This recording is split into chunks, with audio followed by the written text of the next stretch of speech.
You have found a qualified prospect. You have done your research.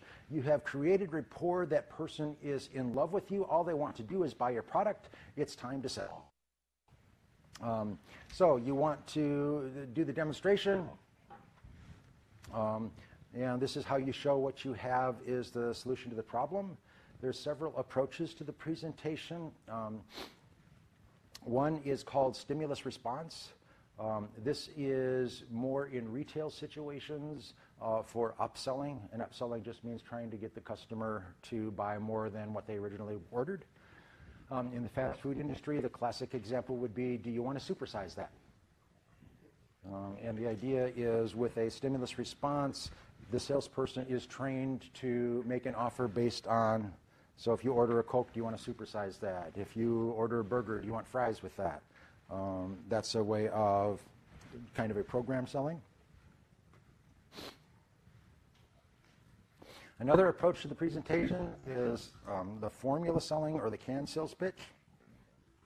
This is helpful in situations where you're dealing with inexperienced salespeople, because if I'm not experienced, at least I have a script to follow. So you would have a canned sales pitch where you're given talking points, you're given a way of approaching, you're given steps along the way.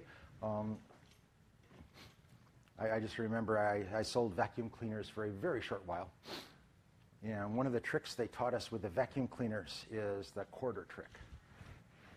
And what you do, if anybody's going to buy a vacuum cleaner, I've just saved you a lot of money.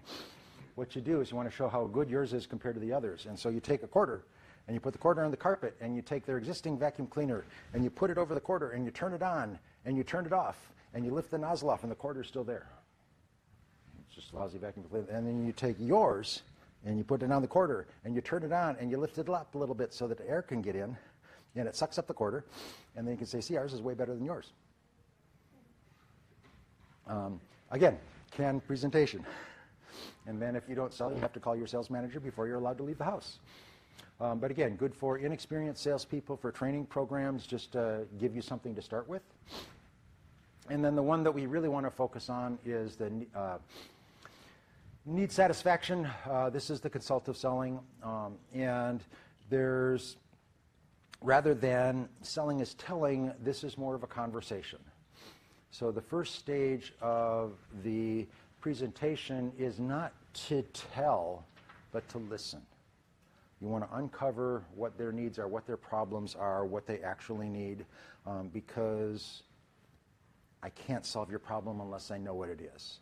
And this is where you've already established trust, you've already created a little bit of rapport so that we can talk a little bit. I'm not shy about sharing what's going on.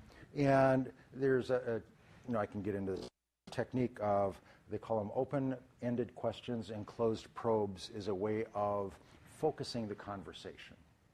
And open-ended questions are just more general, where there's no specific response, and then probes are specific yes-no type questions to focus in on a specific issue.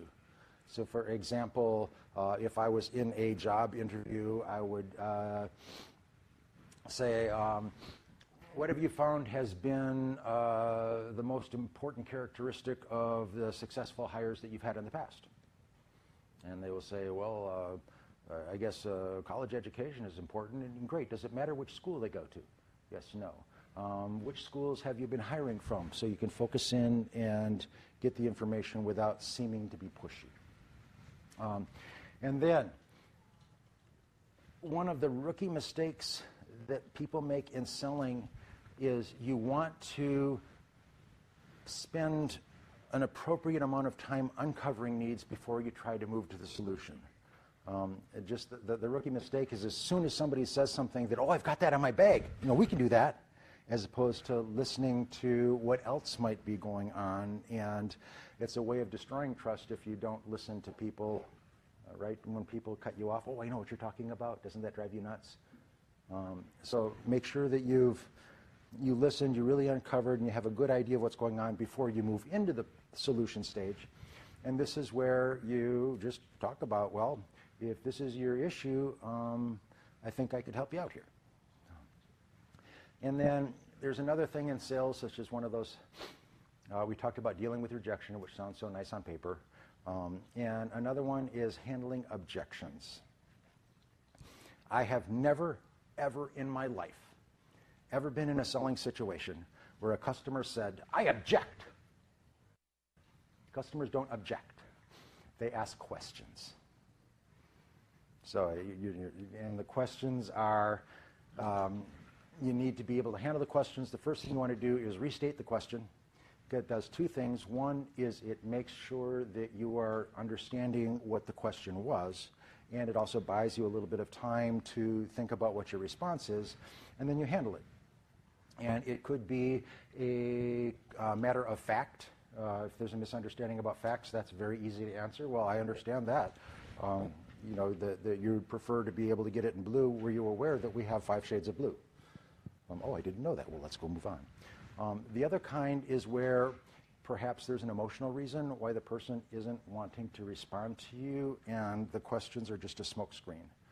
And you need to be able to, when I worked for United Way, we would get that as if a person wants to make a contribution, they will make a contribution. If they don't want to make a contribution, there'll be 999 reasons why they won't, and they'll go through them one by one until you stop asking. So if it's some kind of an emotional barrier, maybe just take a step back and a little rapport building again. So maybe there's something about me, I don't know.